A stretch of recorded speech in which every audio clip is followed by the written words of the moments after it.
when kindness changed everything. When a single father walked into that upscale Boston restaurant with only $50 to his name, he had no idea the millionaire CEO at the next table was watching his every move. What she did next didn't just change his evening, it rewrote his entire future. This is a story about dignity, second chances, and the kind of kindness that echoes across lifetimes. Chapter 1. The Restaurant. The October rain hammered against the windows of Bellissimo, one of Boston's most quietly expensive Italian restaurants, the kind of place where the prices were listed on the menu and the waiters moved like dancers through candlelit tables. Outside, the wet streets reflected neon signs and the blurred headlights of passing cars. Inside, everything glowed with a warmth that felt both inviting and intimidating. Ethan Cole stood just inside the entrance, water dripping from his jacket onto the marble floor, his heart pounding so hard he could hear it over the soft jazz piano playing in the corner. He'd spent 40 minutes on 3 different buses to get here, clutching the address on his phone like a lifeline, second-guessing every decision that had led him to this moment. His daughter's voice echoed in his mind. "Daddy, you need a friend, someone who makes you smile like you make me smile." Lily, 7 years old, gap-toothed and wise beyond her years. She'd found his phone 2 weeks ago, seen the dating app he'd downloaded in a moment of weakness at 3 a.m. when the loneliness felt like it might swallow him whole. She hadn't judged him. She'd just crawled into his lap, wrapped her small arms around his neck, and whispered, "It's okay to be happy again." So here he was, 42 years old, wearing his only dress shirt, the one he'd ironed 3 times that evening until the creases were sharp enough to cut, standing in a restaurant that smelled like rosemary and expensive wine, waiting for a woman named Jessica whom he'd never met. The hostess approached, her smile professional and practiced. "Good evening, sir. Do you have a reservation?" Yes, I think so. Under Jessica Martin? Or maybe Ethan Cole? I'm not sure who made it." His voice cracked slightly, and he hated himself for it. She glanced down at her tablet, her perfectly manicured nails scrolling through names. "Ah, yes. Table for 2. Right this way." He followed her through the maze of tables, hyper-aware of everything, the couple to his left feeding each other bites of tiramisu, the group of businessmen laughing over bourbon, the elderly woman dining alone with a book propped against her wineglass. Every person seemed to belong here. Every person except him.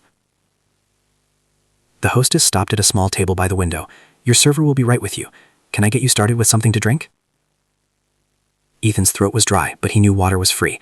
"Just water, please. Thank you." She nodded and glided away, and Ethan sat down carefully, as if the chair might collapse under the weight of his unworthiness.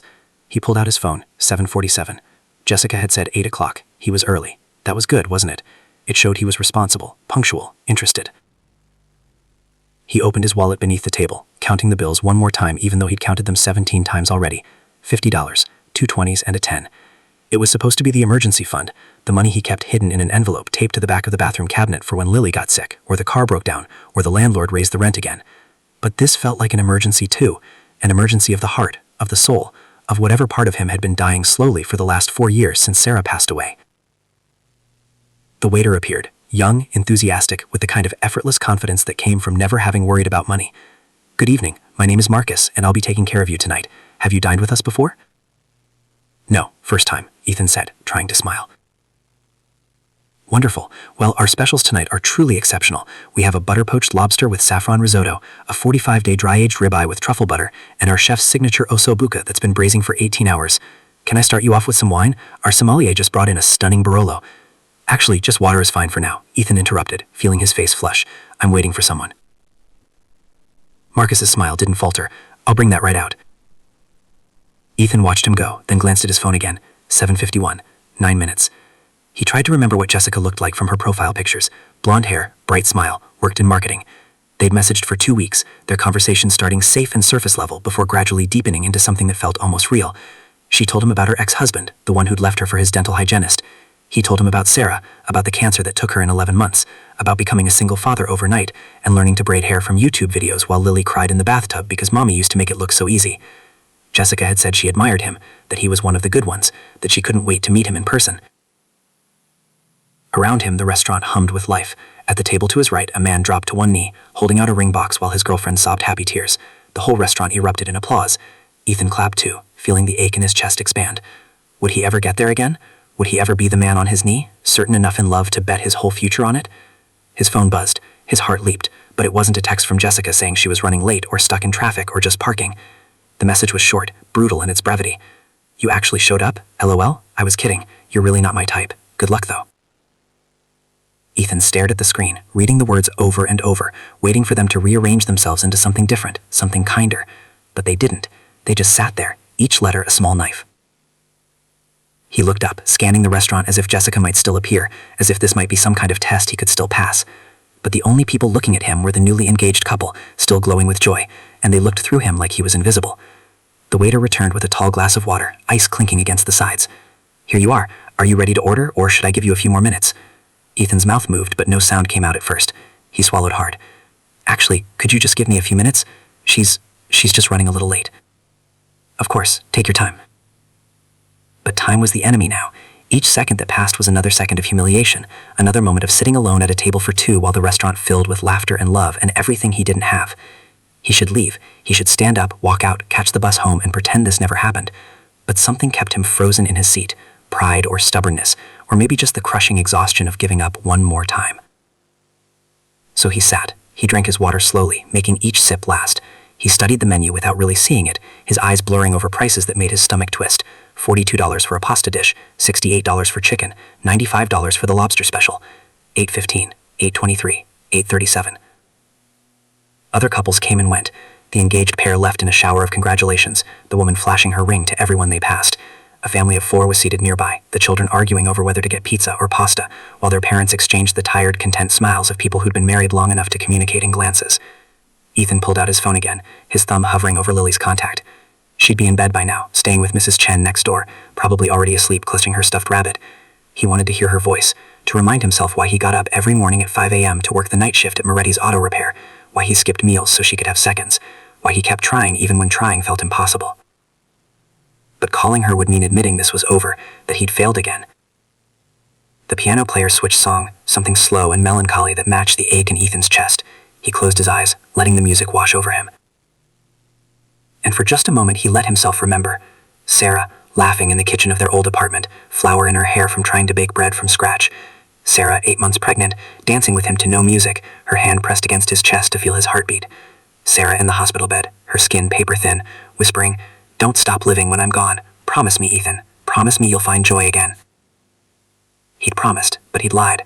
Because how could he find joy when every morning he woke up and she wasn't there, when Lily asked questions about heaven that he didn't know how to answer, when the loneliness was so thick he could taste it, metallic and bitter on his tongue?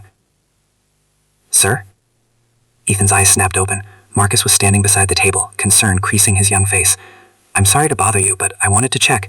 Are you still waiting for your companion? It's just that we have other parties waiting, and if you're not planning to order..." The implication was clear. Move on. This table isn't for people like you. Ethan felt something inside him crack. "I understand. I'll order something small, and then I'll go." He grabbed the menu with shaking hands, scanning for the cheapest item. There, a side salad for $12. He could afford that. He'd have $38 left, enough to get Lily the new shoes she needed for gym class. "I'll have the..." "Actually," a voice interrupted, smooth and clear as crystal, "he'll have the house pasta and the sparkling lemonade." Ethan turned, startled. A woman was standing a few feet away, near the table by the far wall. She was probably in her late 30s, with dark hair pulled back in a simple twist, wearing a navy dress that looked effortlessly elegant. But it wasn't her appearance that struck him, it was her eyes. They were looking at him with something he hadn't seen in a long time. Recognition. Not of who he was, but of what he was feeling. "I'm sorry, miss," Marcus said, confused, "but this gentleman hasn't ordered." "I know," she said quietly. "I'm ordering for him. The pasta, the lemonade, and whatever he'd like for dessert. Put it on my tab." "Ma'am, that's very generous, but..." "Please," she said, and there was something in her voice, not commanding but absolutely certain. "Just do it." Marcus glanced between them, then nodded and hurried away. The woman took a step closer, and Ethan could see her more clearly now. There were lines at the corners of her eyes, the kind that came from smiling, and a weariness in her posture that matched his own. "You don't have to do that," Ethan said, his voice rough. "I can pay for myself." "I know you can," she replied, "but you shouldn't have to, not tonight. You don't even know me." "No," she agreed, "but I saw the text. I saw your face when you read it." She paused, and for the first time her composure wavered. "And I know what it's like to show up and give your whole heart to something, only to have it thrown back at you like garbage." Ethan's throat tightened. It's fine, I'm fine. You're not, and that's okay. She glanced back at her own table, where a half-finished glass of wine sat next to an untouched plate of food. I came here tonight to celebrate a promotion I don't want, after a day full of people who smile to my face and resent me behind my back. I was sitting there wondering what the point of all this is. The success, the money, the respect, if at the end of the day, you're still just eating expensive food alone. She looked back at him, and her smile was sad but genuine. So maybe this isn't charity. Maybe it's just one lonely person recognizing another. Before Ethan could respond, Marcus appeared with a steaming plate of pasta, pappardelle with wild mushrooms and herbs, the scent of garlic and butter making Ethan's stomach clench with hunger he'd been ignoring.